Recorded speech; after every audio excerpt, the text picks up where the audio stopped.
Hey everyone, good afternoon. I'm Darrell Winninger, Chief Meteorologist at Central Oregon Daily News, and we are about to do a deep dive into your most reliable forecast. Yes, it feels much different compared to yesterday. We are warmer. We're pleasantly warmer. We're in the 70s, but also we're tracking a couple of smoke plumes that we've seen through the day today, and through the next several days, we're looking at huge shift in our weather pattern. Not until Friday, though, so through the rest of this week, we're really going to stay mild. We're really looking at a mixture of sunshine and cloud cover, and we're mostly going to have a light breeze while staying dry. So let's look at your most reliable forecast, because right now across the high desert, mostly sunshine. There are some light clouds, but that's about it. Meanwhile, we're going to come back to temperatures, but I want to start off talking about, look at these hot temperatures. These aren't even our highs. We're ranging between 69 degrees in Sisters to 79 degrees in Warm Springs. So it is super mild across the high desert, but also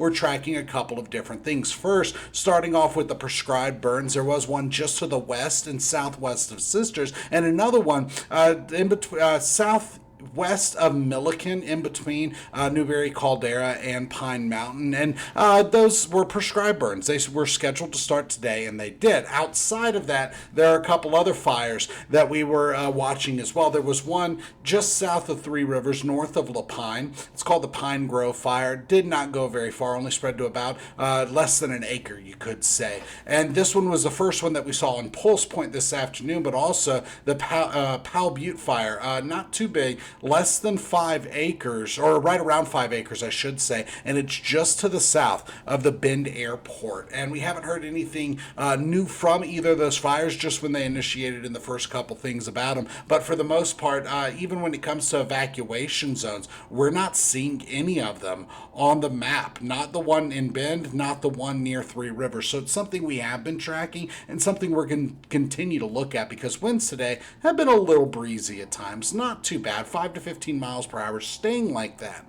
through the day tomorrow, but dipping down tonight. Now, when it comes to our air quality, we're sitting in the green. There's one sensor at Madras that is moderate, but that's about it. So even with a couple of those prescribed burns and some of the actual fires, we haven't seen too much in the way of reduced air quality or any evacuations. Now, when it comes to cameras across the rest of Central Oregon, we have dry roads. We can see those shadows on the ground in each one of those cameras, and that's because the sun is shining.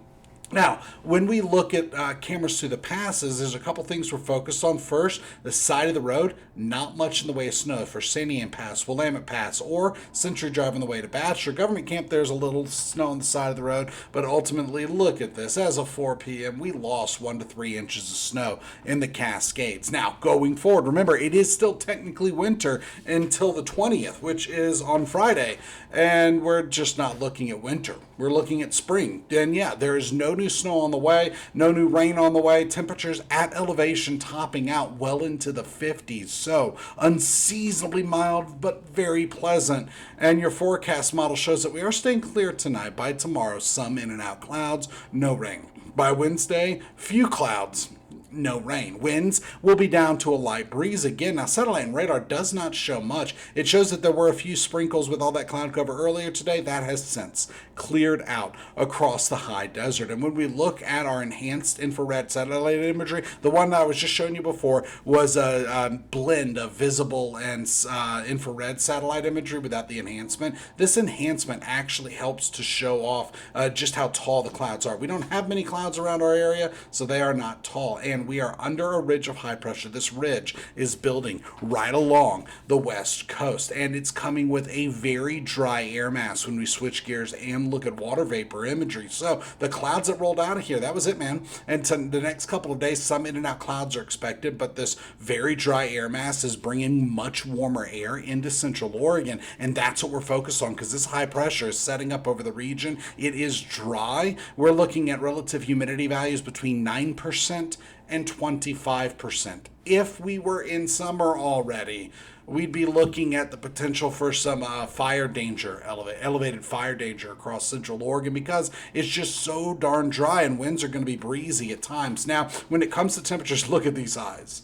70s across the map until you get to elevation. Even got to 71 in Sisters, 70 in Sun River. Those two barely got into the 70s, but 70s nevertheless. And in Warm Springs, 79 degrees. Now, by tomorrow, in the next couple of days, some 80s are going to be possible. In fact, we'll be flirting with record highs in some locations. Meanwhile, temperatures right here, right now, still in the 70s. We do have that 69 in Sisters. And ultimately, that means we got a 14, or I should say 15 to 28 to 29-degree jump in temperatures. Look at that. It is almost 30 degrees warmer than it was yesterday in Madras, and it's 17 degrees warmer than it was yesterday in Lapine and in Sisters. Other than that, by tomorrow, we warm up a little bit more. So tonight, it is going to be cool. It is going to be a little on the chilly side. We're looking at 40s and 30s, but then back into the 70s, in fact, mid-70s, and we are staying dry through the rest of this week. Really, the best chance of rain isn't even a good one. It's Friday and Saturday, and a few sprinkles are going to be possible.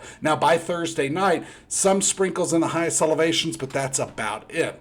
So yes, this is a much more of a springtime forecast than it is late winter, but look at these temperatures. Average highs, 55. Tomorrow, 75 is an average high temperature. And so that means we're 20 to 25 degrees warmer than we should be for this time of the year, Tuesday, Wednesday, Thursday. By Friday, slight dip in temperatures. More clouds expected than Saturday, getting closer to normal and back into the 60s. What happens to change that up? Let's look at it. Our forecast model has very clear conditions this afternoon, evening, and overnight some light clouds. By Tuesday, some in and out cover. Then a warm front pushes over the Pacific Northwest to our north. That's going to put us in the warm sector of this next system. Winds out of the south and southwest, south and southeast, pardon me, pumping a little bit more moisture in the area, but all that really means is more clouds, still dry. By Thursday night going into Friday, few sprinkles in the Cascades, but look at this. The Cascades are absorbing most of this moisture, even on Friday as that cold front pushes through. So between now and Wednesday at 11 p.m., nada. Then going forward through Monday at 7 a.m., the closest rain is just going to be in the Cascades. That's where the mountains are absorbing that moisture. Now, winds today, the gusts have been between 15 and 25 miles per hour. It's breezy for some of us, for many of us actually, 10 to 20 mile per hour winds. Winds mostly out of the west as well. Tonight we do come back down to 1 to 8 miles per hour at times, but then by tomorrow it gets breezy again. Breezy at times Tuesday and Wednesday. So if they do go on with the plan for more prescribed burns, it's something to keep in mind, and we will be tracking it for you. And for tonight, we're talking 40s with some 30s. Look at this. Tuesday, 70s once again. This is the 20 to 25 degrees above average for this time of the year. So just in time for St. Paddy's Day. It's going to be a good St. Paddy's Day, one of the most pleasant we've seen in a while, and it stays pleasant through Friday. Now, if you are one of those that are like, no, bring the rain, we need the rain, we're just not looking at much of it at all. There's a chance of some sprinkles Friday and Saturday, and another chance by Monday. But overall, it's going to be dry. St. Patrick's Day is Tuesday. Don't forget to wear your green. Have some. It's tough because I can't wear green because I stand in front of a green screen. So I actually have some green Argyle socks. I'll show them off if I get a chance to. Okay, so our weather headlines include this spring preview, 70s through most of the week. And mostly a light breeze is expected with no rain in sight. Even right now, extremely dry. That's the latest in weather. Join us tonight on Central Oregon Daily News. We'll have the latest headlines and your most reliable forecast. See you then.